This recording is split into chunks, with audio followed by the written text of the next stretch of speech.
Okay, it's on the scales, and right now we are at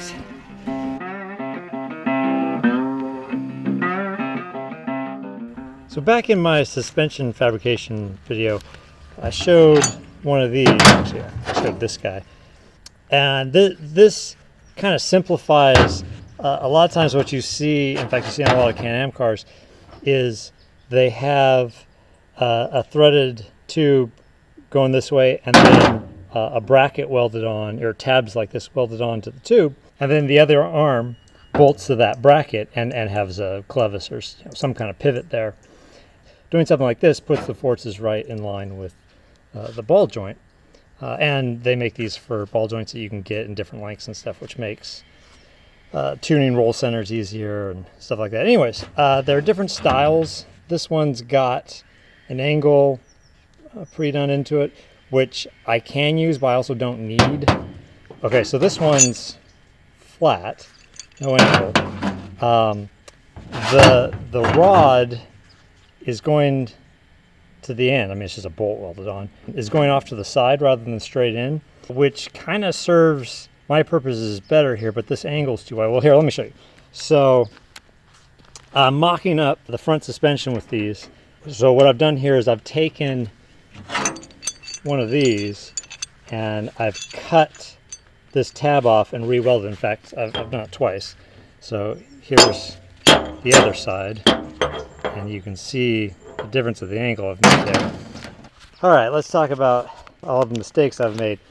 So why I like this bolt going further out, you would think I'd be big on it going straight to the center of the ball joint, is because I tried to solve a number of problems when I laid out this front suspension, and I should have mocked the whole suspension up when it was just drawings, because I changed one too many things, or too many things, and I realized that kind of compounds the differences.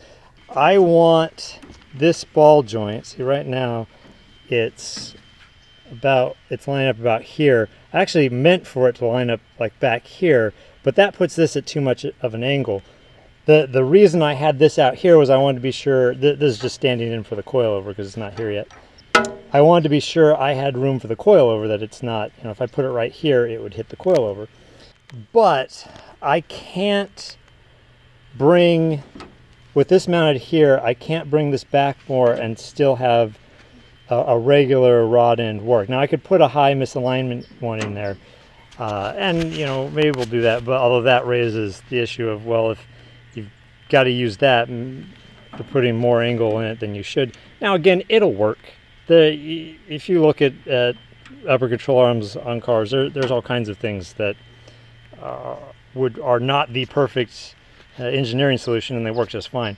The other thing I can do though is, because this thing here slides in and out, is I can put shims in here and just move this inside the bracket further that way. And I mean, I can easily give myself another 1/4 inch, maybe as much as a 1/2 inch more. There is a little more adjustment into this right now, but these threaded tubes are just leftover things I've had from other projects. I've got kind of a collection going. But I need a shorter one here, and I don't. The next size shorter I have for this size is a lot shorter. I think too short, so I haven't bothered with that right now. But I'm going to make my own tubes, and we'll see that when I get to it. I don't have all of my threaded bungs yet, but it'll be like this, where this is just some chromoly tube, and there's a threaded bung going in each side. This guy's got a kink in it, and that's actually on purpose. And this is also a leftover part I had from another project, and that's because I've got the pickup point up there. And again, that's not, because it's not a straight line, that's not the perfect engineering solution, but you see that done plenty of times. So I'm doing that. But you can see here the problem with this arm here. I mean, that's okay, it would probably work just fine, but that looks stupid. So I would do this. Okay, but there's another story here. I would really like the adjustability of doing this. Looking at Can-Am cars of the period, I can't see any that are actually doing this. These two tubes look like they're all welded and supported in other ways because of where the coilover connects. So it makes me wonder if there's a strength reason not to do this, like having the coilover come to this puts too much torque on this clevis or something. That said, I've owned a race car that did something similar to this. It wasn't this setup, but this rod here did have a pivot and was adjustable. So I was gonna try to do something here, and I was even thinking of doing like a shock mount here and welding it straight to this cup so that the coilover was acting directly on where the ball joint sits. But one of the other things I did, besides making this suspension, these arms longer than I have on the GT40, because I wanted more, the GT40 arms are pretty short, and I wanted longer arms. The other thing was, the way I did the GT40, I wanted this to be able to sit lower, because we are going to do a ground effect thing with it. So I have the shock mount up about an inch higher, an inch and a half higher, and because these are also longer, that means the length coilover I've been using is too short to reach all the way to here. Okay, actually it would do it, and I'd have crazy little ground clearance. But maybe that's something we'll do in the future. But because of all of that, I'm gonna go ahead and chicken out now, at least for this first one. Maybe we'll try another one later. And I'm gonna weld tubes to here, and they'll be adjustable with rod ends at those ends, and there'll be a tube running across here that the coilover connects to. Okay, and you might say, well, why don't you just get a longer coilover? Oh, I can. I most certainly can. They come in a whole range of sizes. But something I started on the GT40 is I use the exact same coilovers in the front and the rear. And I'm going to do that, the exact same that I'm using on the GT40, I'm using on the front and rear here as well, so that I only have one coilover that I ever have to get for any corner of both of these cars. So that's like a constraint I've imposed upon myself. So what we're going to do today is I'm going to put some old spindles and brakes that I have from previous projects on. A nice advantage of having done this before. I'm going to put them up here just to kind of like mock this up. And we're going to get the placement of the wheel right. I'm actually going to go put the front of the body on the car and make sure we've got the distance out right. I'm not going to show all that because I don't want you to see the body on the car until we get to that video. So the point of this is I want to determine, because this will have the least amount of adjustment, I want to determine exactly where this ball joint needs to end up. And then once that's done, I will use what's here. I will lock this all down, take it off the car, and use it to make a jig that I'll then weld up the actual arms with. Okay, done some more work, and the big news is the coilover showed up, which we're not ready for these yet, but I just like looking at them. So I've replaced the tubes here with my own made. These are chromoly 1-inch tubes, 0.083 inch thickness, just with some thread bungs on the end. A weird thing here is when I welded these tabs in, I put a rod end in to make sure I had enough clearance so that it didn't hit back here. But then I got fancy when I did the aluminum and actually ran, instead of making a big cutout here, I just made a slot for this tab.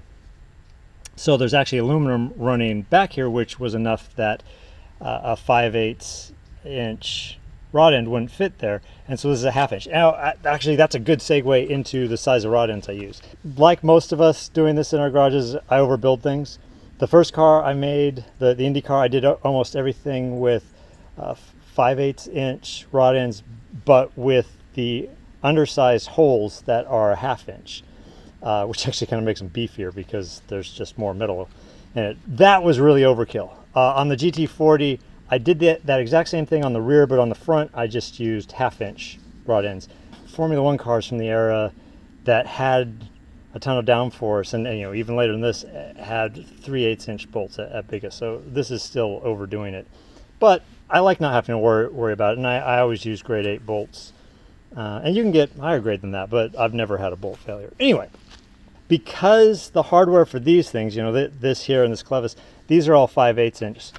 So in this case, I decided, okay, let's just go back to doing 5/8 inch everything, but with 1/2 inch holes. So that's what I'm doing everywhere except here. There's a 1/2 inch one, so there's clearance.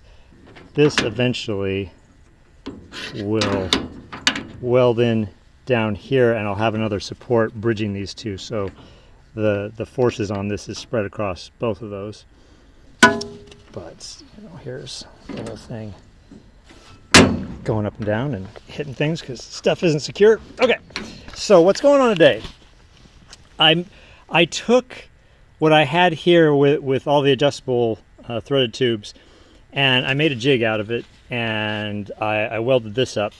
And probably, I'm not entirely sure what exactly went wrong, but probably because I didn't quite have this length right on my mock-up, so I adjusted, these are my quotation marks, I adjusted my measurements a little bit when I made the jig, and that caused a problem in that this tube is now, it needs to be about 1/4 inch that way.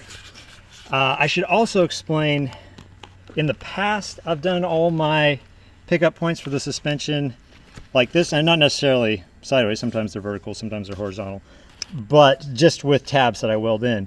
But as I was finding more and more of these, whenever I'm searching for tabs, I thought, why don't I just do that?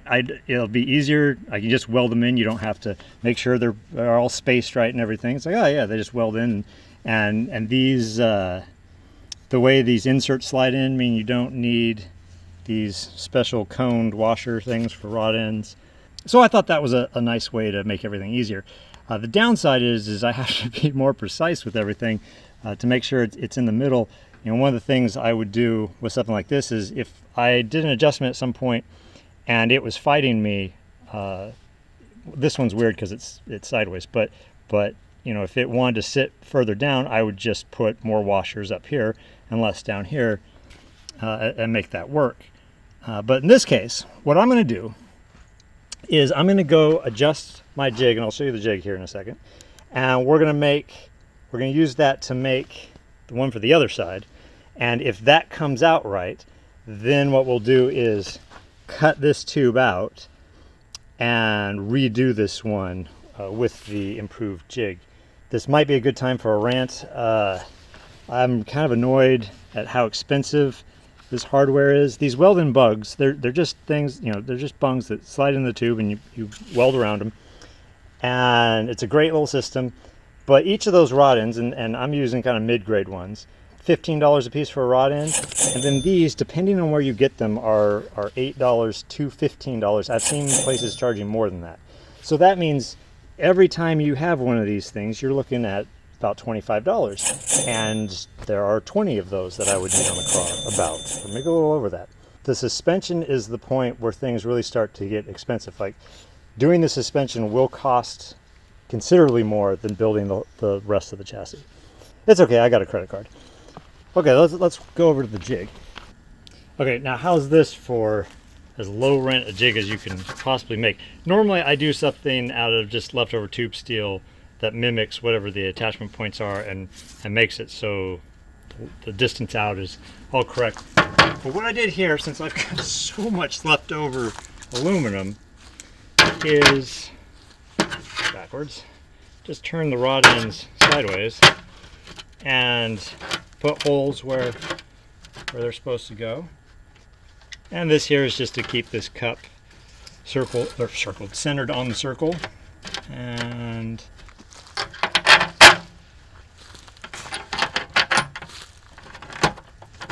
so this is how I welded everything together. And obviously that came out wrong. And if I had half a brain, I just would have tack welded this in and checked it like a normal, average intelligence person. But I've been fighting a head cold and I was barely awake when I did this. So this is what you get. Speaking of losing mental abilities, these are the cups that you get. They're just generic to these ball joints that you can weld things on any way you want. And for some reason, I have a bunch of these already. I don't know, like I had 6 of them, and I have no idea why I had 6 leftover ball joint cups. Since 4 is enough to do a suspension. I mean, I could understand if I had 1 or 2, like Or I was planning on doing something and I didn't do it. But 6? So here's what the bungs look like. So this is just some tube that I kinked. And they slide in there and you just put a bead of weld in. Generally, I want these in at about a midpoint, so I'm in the middle of my adjustment. Yeah, because I'm going to dish this a little bit so that it matches the curve there. So the first thing we need to do, because this is wrong, is I want to move this hole over about 1/4 inch. And obviously moving it over 1/4 inch is a problem, so I'm going to drill a hole completely over to the side of this that's too far, make this slotted, and then we'll rivet another thing in there to hold it in the right place.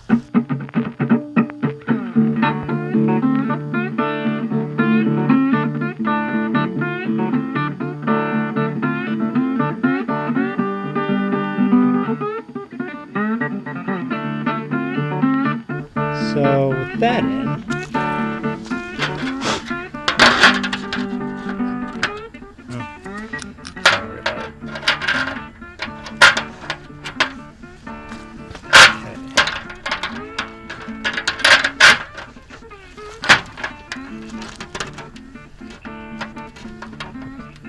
that's good. So we're just going to dish these out a little bit.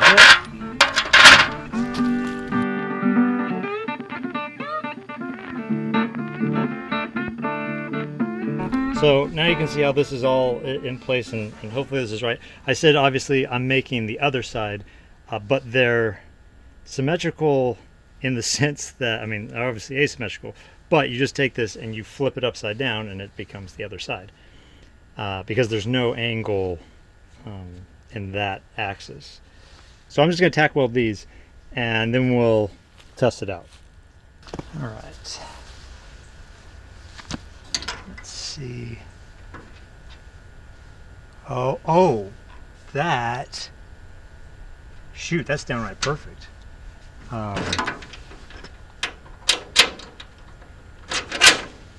That's in there. Yeah, that's. I don't deserve results that good the way I do things. Here's where we are today. I did go ahead and make this a high misalignment one. I got lazy. The shocks, if you're wondering, these are Avo shocks. I have to get them from England. I found somewhere in the US that had them, but they ship them over from England, so you might as well just get them from England. They're not very expensive. They have single and double adjustable versions. They were out of stock, the double adjustable ones. I kind of want to try them, although the double ones are a lot more expensive than the singles. They also have, these are aluminum versions, and they have steel versions as well. And I've been using the steel versions on the back. I did that on the GT40, and I was doing it on this one too. They're cheaper. I was thinking they were closer in weight than they are. The steel ones are supposed to be sturdier, and just because there's more weight in the back, and these are pretty small shocks, I went with that. But I don't know if it's necessary. I weighed them though, and without the coil on, the aluminum ones are about 2.5 pounds, and the steel ones are 3.5 pounds. Still light, but that's a significant difference between the two. What else is going on? These coil springs, these are 500 pounds per inch that I'm using in the front. I'm using 650s in the rear. But just as a little side note on that, if you're doing this, there's a number of ways you can calculate what the actual wheel rate is, kind of what the spring is actually doing on the wheel, because the spring rate, that's dependent on where that attaches on the control arm and what angle it's at. You can calculate things into what they call cycles per minute, CPMs, which takes the weight of the vehicle into account too, which is a lot more useful, because then if you're going from one vehicle to another, okay, spring rate means next to nothing. I mean, not really, but there's a lot of other factors. Wheel rate is closer, but if the vehicle has different weights and different weights per corner, then it's still not going to be relevant. Cycles per minute kind of takes all that into account. What it doesn't take into account is roll centers, and that's going to matter with your handling too. All of this to say, you can calculate things and get things close, but I highly recommend just buying sets of springs so that you can try other things. And because otherwise you end up thinking like, oh, well, maybe I should try something else. And you do a bunch of math like, yeah, maybe I'll buy this spring, and you get it and you're like, oh, well, it's better, but I don't know that it's, or maybe it's not. Maybe I would. And if you just have these, you can slap them in and try them. Try them, write down what happens, and then you'll get a really good one. You'll get your handling tuned in, and two, you'll get a really good idea of what your vehicle does when you make a certain adjustment. So I have these in 50-pound increments, 350, 400. 450 is on the front of the GT40. I've actually got two sets of 500, 550, and then I've got 600s on the back of the GT40 right now, and then 650s on the new car. Anyways, that was a tangent. This shock mount, I was originally going to make a thing that came in here and put it there, but this was just kind of simpler. You've got to be careful when you do something like that to make sure as this comes up that it's not going to bind. And I'm not going to do it here, but what I did is I took the spring off and worked it up and down, and I actually got it wrong the first time. And that's a reason to tack things in and check. Also on the shocks, the reason I use these Avos is you can get them in all kinds of different lengths. They've got a couple different sizes as far as diameters. These are 2 1/4 inch inside diameter springs. I like these, one, because I need things pretty short. Otherwise, I have to either have the mount come down below the arm, which is a thing that you see on some race cars, or you have this here way up in the air. Either way, those are problems I don't want to have. They actually have a shock shorter than this one, but they have them in like 1 or 2 inch increments of how long, and then obviously they're threaded. Something to bear in mind though, if you're new to this kind of thing, if you've got a car this light, I mean, say it ends up being 1,800 pounds and only 800 pounds on the front axle, which is 400 pounds aside, and like 100 of that, hopefully not that much, will be unsprung weight, will be the spindle and the brake and the wheel and tire. So there's really not a lot of weight on here, which means you're not going to have a lot of deflection in the spring just putting the car on the ground, which means you can only make it so low without using limiting straps or something like that, because there's just not enough weight to really compress the spring much. I would guess with what I'm doing here, the car by itself will probably do it just over a 1/2 inch, maybe 3/4, and definitely a little over 3/4 when I get into the car. But that's about it, and that's with 0 preload on it. And then you can raise it by adding preload, but you're only going to be able to take it up 3/4 of an inch difference. All that means is the distance here is kind of critical to your ride height, which means you need to accurately know the size of your tires on the rims you're going to use. And I find the manufacturer info is often wildly wrong, so it's best to measure these things in person if you can. Another thing to know about these spindles are from Speedway Motors. They're Mustang 2 style with a 2-inch drop. A lot of places make these kind of spindles. Willwood makes some that are lighter, but they are much more expensive, and you can't use, which I don't totally get, you can't use the Mustang 2 brake package that they make, which I have here and I have on the other cars. They've got a different brake package that you use, which ultimately I guess is fine, but I want all my cars to have the exact same thing.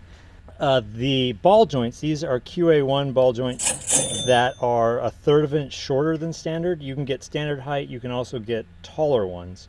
And something to be aware of is if you use this combination, down here you've got to grind the bottom edge of this, just kind of bevel it. It's got like a sharp edge kind of like here from the factory, and just bevel it so that like this stops right there, because it's hitting the ball joint there, which is further than it needs to go.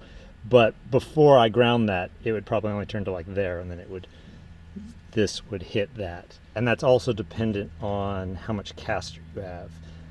So just something to be aware of. So what we're going to do today is take this tape off. Get this tape off, and we're going to put the rotors and then the calipers on.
it's time to move on to the steering. I've got an old wheel here, just put on that for the heck of it. This is our Stiletto 12-to-1 ratio steering rack. I really like these. They're not the cheapest version of this kind of small rack you can get for drag racers and sprint cars, and I've even seen them sold as go-kart racks. But what I've seen from other companies is they don't have the throw. Even if they claim to have as much throw or more throw, they don't in actuality. The quality is just really good. They are more expensive, but they're under $500. And if you look at like an open wheel racer, just like a Formula Ford steering rack, that's like $900. So I really like doing this. I really like the fast ratio. They have two fasters. They've got this style in a 10-to-1, which I kind of want to try. But they also have a smaller, or they've got a different one that's 6-to-1. I really like this because I do autocrossing and stuff. I really like, being quick with my hands, not having to like turn the wheel over and over and over again to make turns. I thought about trying 10-to-1. I kind of want to put 10-to-1 on the Indy car. I seriously doubt on this car. I think 10-to-1 on an autocross is going to be too hard on sticky tires with manual steering. I think my arms will be sore afterwards. Anyway, this will go in here, but I'm going to pull it out for a second, because the next thing we're going to do is connect the wheel goes. And so what we've got here is, let me get my shadow out of the way. So this is just some 3/4 steel tubing. We've got this U-joint I've got drilled with a hole which lines up with the hole in this one, and this has our steering wheel hub. I painted this black. Whatever metal this is, whatever type of steel, it's shiny and the color is like it's some level of stainless steel. But what I find is anytime it rains, exactly where a water drop lands on it will be a little spot of rust. And it's not the biggest deal to clean off, but this car will live outside, and I'll cover it when it rains, hopefully, but I don't want it rusting in there. So anyways, I went ahead and painted that. But that's welded on to this shaft. That's going to go through. There's a bearing here and another one behind it that holds that in place. That goes through there, then that goes through there, a bolt goes through that, and then this takes it over to the steering rack on the other side. So we're going to put this in, and I'll see if I can find a way to capture it on camera.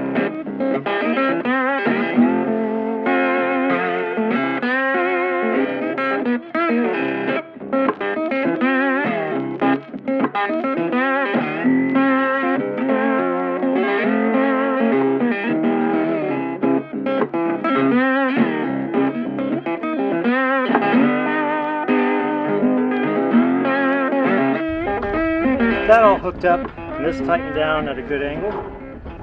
This is our steering action. But now the problem is, this is obviously way too short. So the next thing is we're going to take off these clevises here, and inside is threaded. The end of this is a 5/8 by 18, I believe, threaded. I mean, it's the shaft. It's got threads on the end. What we're going to do is make extensions that go from here, and we'll measure. We'll bring it out here, and I'll make it adjustable so that it's easy to get the bump steer right. So let's get to work on that. Okay, update. Here's where we are right now, and we're going to need some additional parts, which is fine because I have to go to work tomorrow. So we can order those and go from there. So what's going on here is I've made, using some of my leftover 1-inch chromoly tube and threaded bungs, I've made a short extension here. This is not left hand and right hand thread. These are both right hands.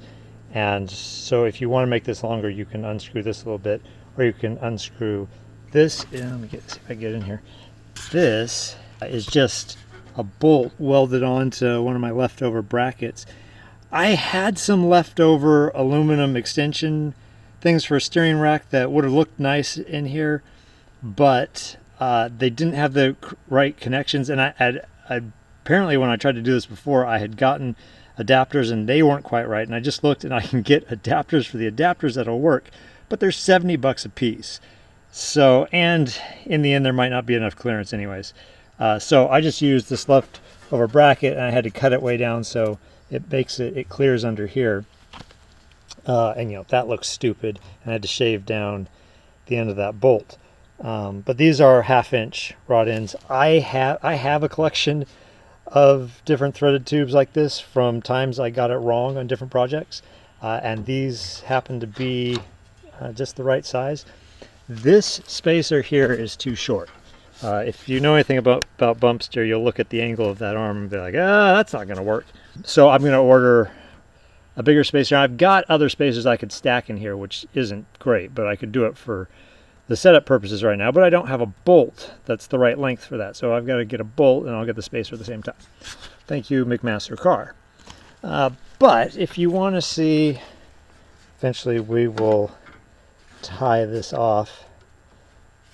Do a nice ugly weld bead so that we can tie that off there. But let's focus again. I can turn the wheel and it turns the wheel. Is there a way to get so you can see both those things at the same time? And I've got almost a stupid amount of throw right now, which the tire's probably going to rub there.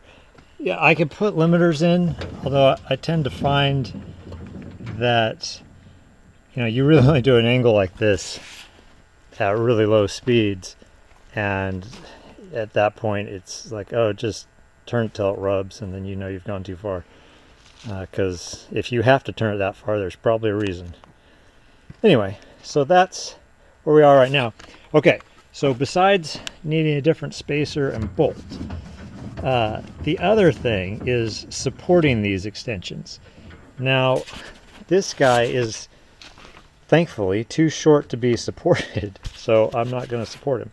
What I mean by that is I'd have to weld in a support somewhere around here, and it would just be a ring, just a piece of tubing that's got a 1 inch inside diameter or a hair above it, and I'd grease it and put a grease fitting in, and then a boot over it to protect it. And so this would slide inside that grease thing. And I don't bother with any kind of bushing or anything. It's greased steel on steel. It's going to last longer than the rest of the car.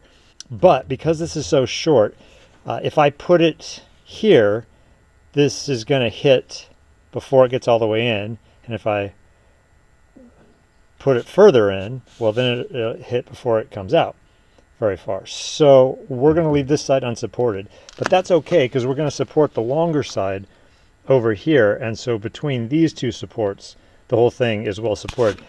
I actually use this rack on the Indy car, and I don't have my extensions supported at all. And it does make this one a flex here at the connection. I always have to check the tightness of these bolts. I can't feel any looseness in it, but you can, if I put a camera on it, you can see it deflect a little bit. But the manufacturer would like me to point out that that's really bad for the bushings and they'll wear out. And I'd like to point out that I've been racing that car for 8 years and it's been just fine. So, you know, do what you want. On the GT40, I've avoided having my drive shaft go through the pedals by having this all the way over here. So it's got like a 1 inch extension on this side, so it's not supported, and then I've got a support over here.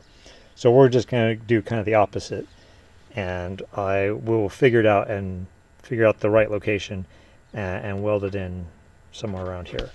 I want to show you, this is the sway bar I'm going to use in the front. It's a Mustang 2 style, but it's for hot rod kind of stuff, and it's longer, or you know, wider in the sense. It's longer this way than a standard one, and it comes with all the hardware. It's $160. I think this permit is $149, and it comes with some rod ends and then this little steel thing here. This little steel thing that it bolts to that you just weld in.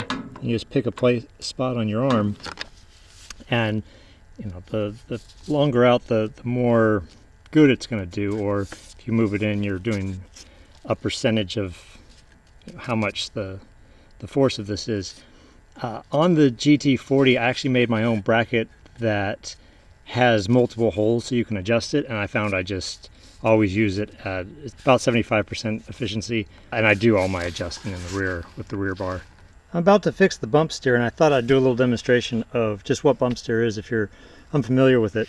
To go over the basic principle, as the wheel goes up and down the suspension, it's moving on an arc because these are hinged points. So with a short long arm, this is actually moving in a little bit as it comes up, and if it goes past parallel, it moves in again. So in, out, in again. So if this isn't the right ratio, the arc this makes will either be bigger or smaller, which will either cause this to move in and steer in or out based on what's happening. So the general way to do it mathematically is you get this to, you take kind of like what this length is and this length is, and then the ratio between the two is going to be what this is. And it's not just the length, but also where it is in the arc. You know, if you look at this angle, since this is pretty close to that, this should be just slightly longer than this and just slightly less angled up. And that's because not only does the length matter, but where it is in the arc. If this, say this were pointed down, as this was getting shorter, this would be getting longer in its arc. All of that can sound confusing when I say it like that. So I'm going to just show you, I've made this longer than it should be and this shorter than it should be. So this is clearly at a different point in its arc and is way too long. And I'm going to set the camera up above this and show you what happens. Okay, I've got the top of the spring perch off, so shock can move. So as I move this up, watch this pivot. So as I go up, it moves out. As I go down, it moves back in. So this would be towing out under bump, which means you hit the brakes, wheels tow out, and it gets super squirrely. Or you hit a bump with one wheel, and that wheel turns a different direction than the other wheel. Now let's fix it. Okay, so now I have adjusted the length of this. That's why this is adjustable, so that this becomes shorter. And I've put in a much longer spacer. And as you can see, that is almost the exact same angle as that, it's just slightly less. This looks like it's a lot longer, but kind of just a trick of the camera. Now, remember the whole wheel is still moving in as I bring up the suspension, but this isn't pivoting anymore.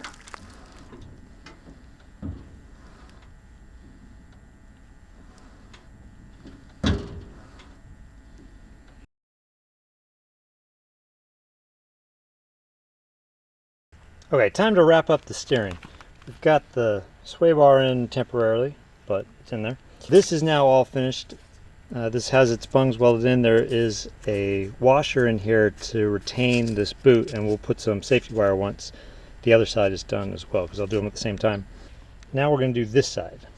This side is going to be supported right here, and the reason I put the support here was the furthest out I could put it was about right here, and that was directly over this brake fluid reservoir, and I just figured I'd rather have it not directly over that. So this is our shaft here. This is a little spacer I made just to make my thing a little bit longer. And this shaft, when it steers in, it actually goes all the way into the housing. So having this spacer there allows it to go a little further in. Otherwise, if you just put your washer for retaining the boot on without that spacer, it'll hit that and it'll stop. So this, I went ahead and put a grease fitting in here. I don't know if this is really necessary.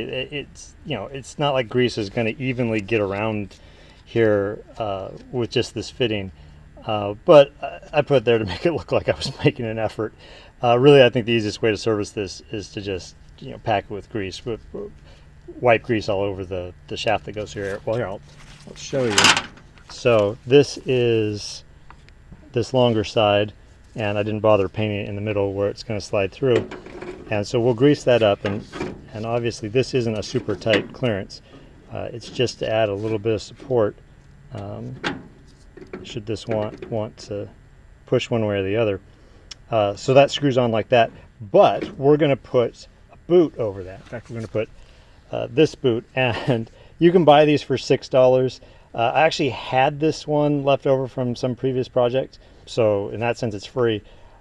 I looked though, because this is obviously a lot bigger than we need as far as the thickness. I found one online that was perfect for this size shaft and was nice and long, but it was $26, and that's just not what this build is about when this is free. So what I've done is I've poked a hole here that we're going to stretch over this, and then we're going to grease everything up and slide the whole thing through, and we'll put hose clamps on. We'll actually put on like that because this may overlap that. But let's get that on and finish up this steering.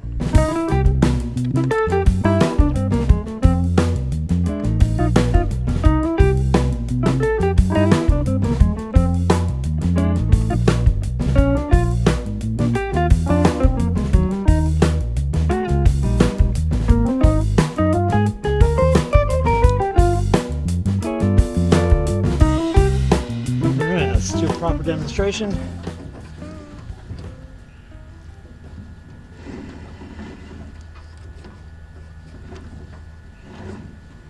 Let's see, that's going to there. Yeah, that's plenty of throw.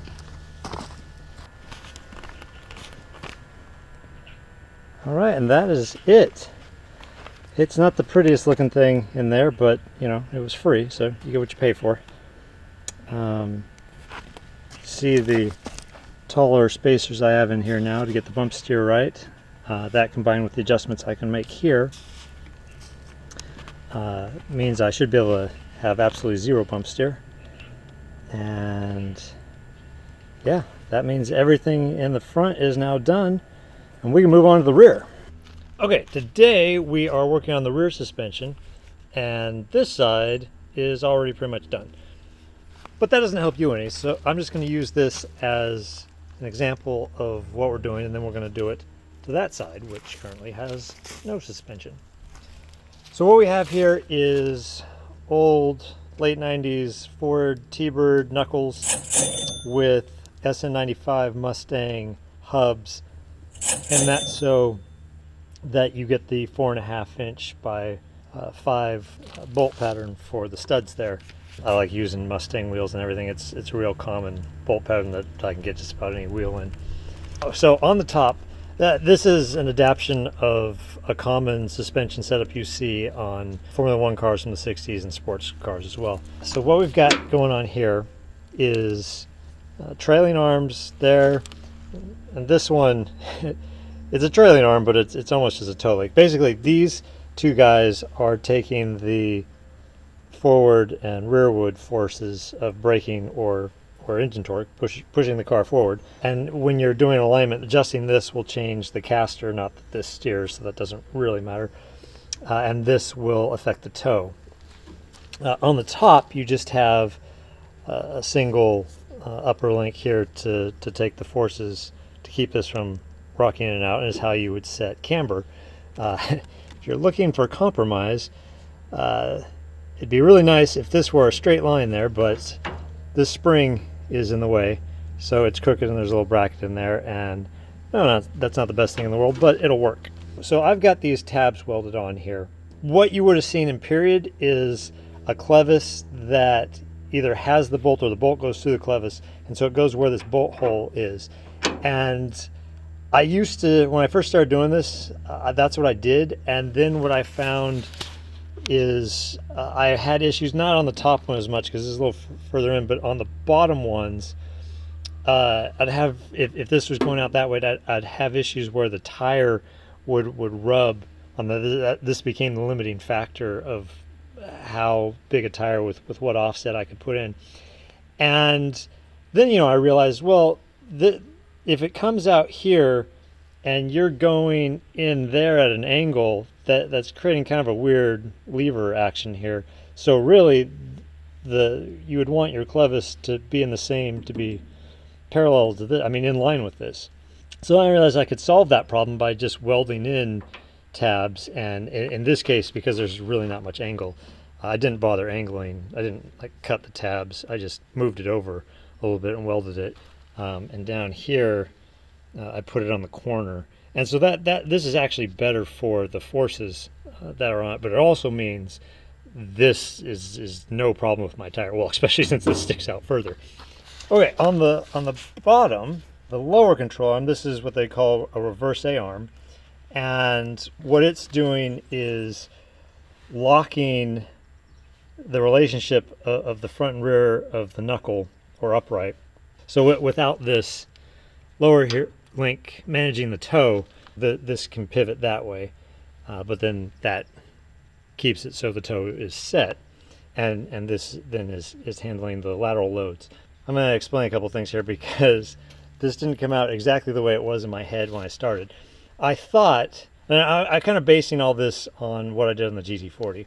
So what I thought I was going to have to do here was actually create something that kind of came up a little bit and then came back down, which obviously structurally is not the best way of doing it, but you make it work with just thicker metal or stronger metal. But that was so it would clear this tunnel at full droop. But then I realized my GT40 doesn't like to sit lower, especially in the rear, below 4 inches, and really like 4¼ inches. And I'm going to need this thing to sit a lot lower. Now, part of that is using smaller tires, but using the same diameter tires that are on the GT40, because those are the kind of tires I'm going to start with, because I want to be able to swap. I want to buy one set of tires and be able to swap it from this car to the GT40 to the Indy car, so I'm not buying tires every year for all 3 cars. Because I want it to work like that, I realized, well, I need to move all of this up so that instead of 4 inches, my nominal ride height is 3 that we'll start with. And then when I put smaller tires on, I can get it down to 2. And, for ground effects, I may want to go lower than that, but then I've got an issue of how do you get it on or off the trailer. Or maybe I put different wheels on to get it on the trailer and off, and then I swap. I could do something like that. But anyway, all that to say, I wanted to change this so that it was easy to make this ride at about 3 inches ride height. And what had happened was I had set in my designs this so that I could do this size spring and shock, which is the same as the front and same as all 4 corners on the GT40, so it's all interchangeable. So that could come here with one of the brackets, one of the shock brackets, like what we got in the front, one of these, or one of these that hasn't been mutilated yet, and that would weld on right here, and the spring would go to that, and that keeps it well out of the way of the drive shaft, and means you're not putting a hole in the middle of the control arm, and it's just nice, easy way to do it. And it's in double shear that way too. But when I then realized, no, I'm going to change this so I'm dropping a little more than 1 inch out of the height, well, then suddenly I couldn't have it up there. I had to put it here, which this is actually how I did it on the GT40 to make it work. And this is actually over just a little bit more than it is on the GT40. So I know there's clearance. The CV joint is a pretty big beehive that sits right here. But I know there's enough clearance between that, including the boot. Actually, yeah, it's not the metal part that's the problem, it's the boot, because the boot can expand and whatnot and come over here and scrape. But there's enough clearance for that. It puts this in single shear, which, sucks, but it works. So anyways, this is the setup. It looks, these things look kind of funky just because if this were a car from the 60s, what would happen is this would just come either to this end or this end and have a rod end, and this would have maybe 2 rod ends. The first time I tried using these knuckles, it was on the Indy car. I tried doing it that way, and what I found was I just had the original rubber bushings in here. These are the harder polyurethane, and the Indy car actually have like solid plastic ones. But anyways, back to when I was just using the rod ends, what I found was it put so much torque on this that it really distorted at least the rubber ones. And that told me, okay, I want to upgrade them to plastic ones, but it also made me think, I don't know that the way this knuckle is designed, it can handle that torque. It gets pretty narrow in here, and this is torquing on it. So I ended up just making these brackets, and all I do is You know, I'm buying these ready-made tabs, and this is just some flat steel, and I bolt them up and then weld it. And down here, what I did is, to get the spacing right, I did this on one. This is one flat bar here that I then cut out when everything was done.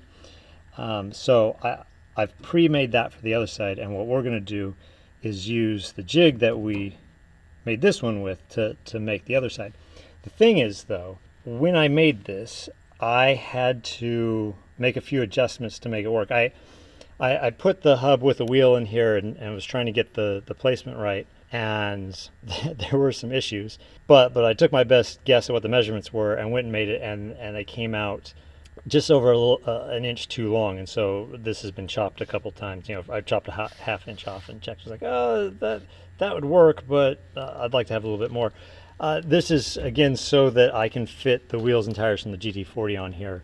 They stick out quite a bit because I was making sure I didn't rub on the trailing arms on the GT40, which this car doesn't have as big an issue there, so it could have a more normal offset. But because I want to be able to put the wheels on the GT40 on here, I want the maximum adjustment of this being in. I want to be so the GT40 wheels fit under the wheel haunches of the bodywork for this car. Then with the newer wheels I get and the different tires, you know, you can adjust this to make better use. You can have it come out. That was a lot of rambling. So we're going to come over. This is our low rent jig for this one. This was the driver's side, which is what you just saw, and the passenger side is actually going to be a different hole, and we're going to measure and we're going to move that. Why they're different is if you look at this thing I made that connects to the knuckle, it sticks down further on the bottom of that so I can cut the thing out. So there's room for the drive shaft to go through, but it still connects the two sides. So because of that, normally I just have one setup for the jig, and then you just, you know, this ends up being one side and you flip it over and you get the other. But I can't do that here because that's offset. So that means in order for this to sit, like this is going to sit the same way in there, and I'll put bolts through here to hold it in. That means I can't use the same hole. I've got to use it over there. But I know now that hole's in the wrong place. So what I've done, to be as accurate as possible, I'm gonna go pull that lower control arm off, and this is going to be the one for the new one. I'm going to screw it all the way in, and then this is screwed all the way in, and we'll, wherever that hole lines up here, we'll make that hole over there, and we'll start putting it together. All right, that was a lot of talking. Now let's do a lot of doing.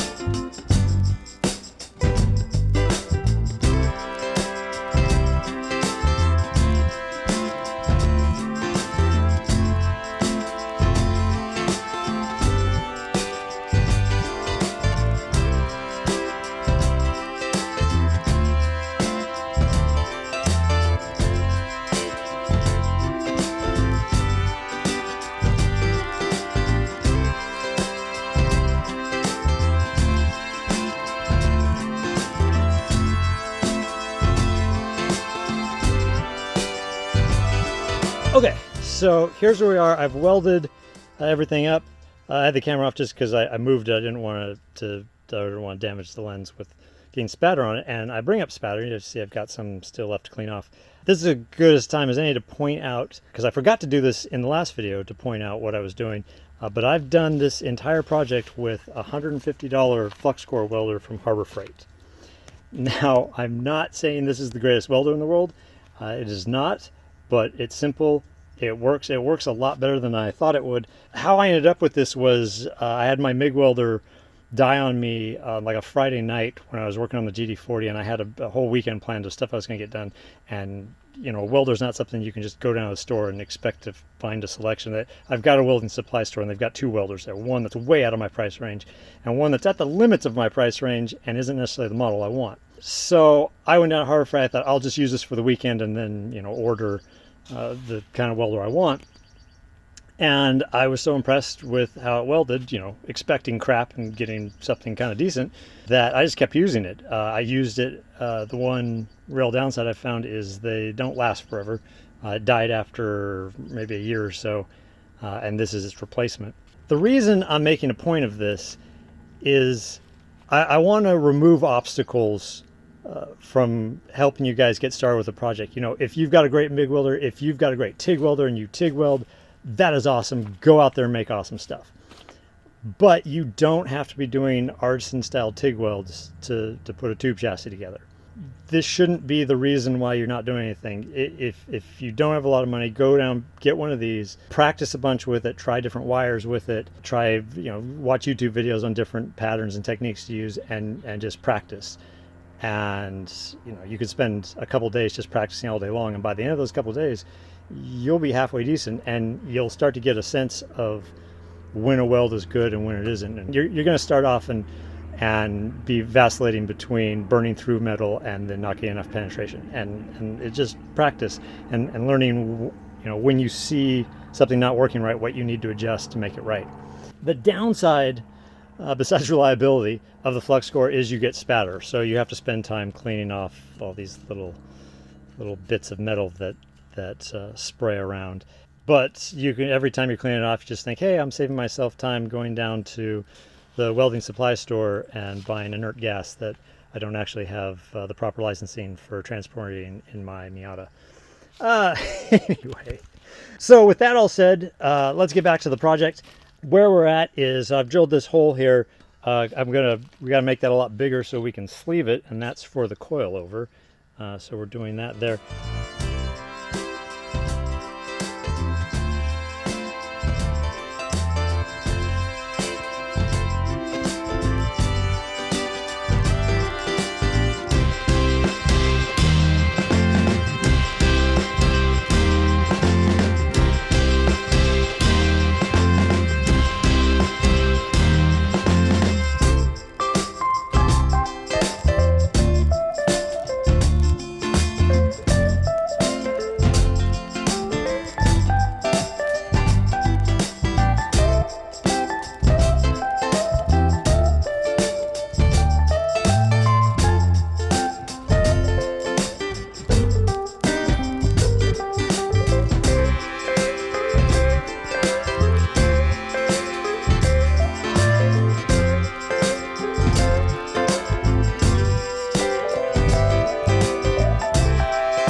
Here's the rear sway bar already installed.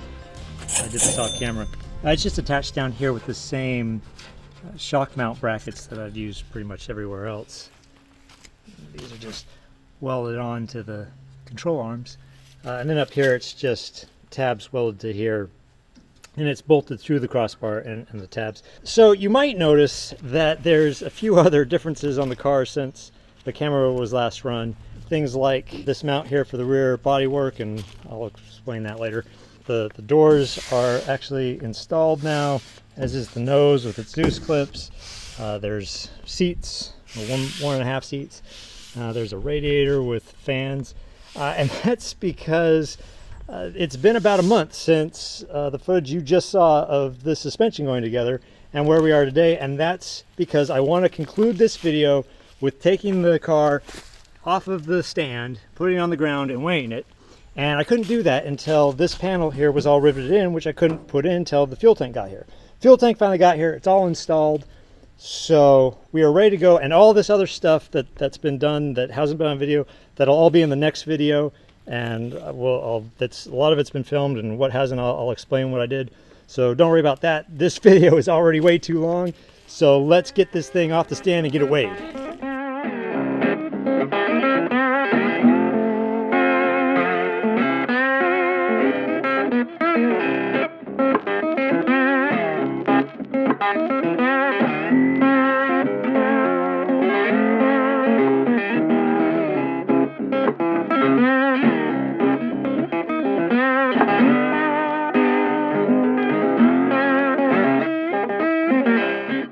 Okay, it's on the scales, body's on. Caveats, not all the piping is in for the radiator. There's some short pieces. Obviously, the big things are the engine, transmission, and drive shafts. One thing is, though, that these crappy, cheap rear wheels and tires are each about 25 pounds heavier than the same thing on the GT40. So there's about 50 extra pounds there. There's actually about a half gallon of gas in the tank right now because I tested the gas tank and I didn't get it all out. So all this to say, we're missing about 700 pounds in drivetrain, and then, you know, maybe another 50. And right now we are at 903 pounds. 90. I'm focusing. That looked like a thumbs down. Why are you giving it a thumbs down? So, oh, it just went down. It's 902. Okay, ignore corner weights. Obviously, the car's not done, but it's also on a super uneven surface right now. I mean, one side is several inches higher than the other right now. So 902. The goal with the car is to come in about 1,800 pounds. We'll be using an engine that weighs about 500 pounds, and a transmission that weighs about 150 plus drive shafts. So right now it looks like we're going to come in under that, but I'm sure when we add things like a battery and stuff like that, the weight will climb up. But right now I think we're good for coming in at 1,800 pounds. And, you know, note on weights, McLaren had some pretty crazy weights for their Can-Am cars, and I'd like to believe them because Bruce McLaren was a really great guy. But I know from Ferrari, they like to say their 330 P3s and P4s were 1650 or something like that. But I have the scrutineering weights from Le Mans, and they were all about 5 pounds under 2,000 pounds. And that should be with empty gas tanks. So all that to say, you know, anything under 2,000 is pretty good, especially with the tires I'll be using. So I think 1,800 is going to be great. Good driving there. All right, bud, how do you feel about this?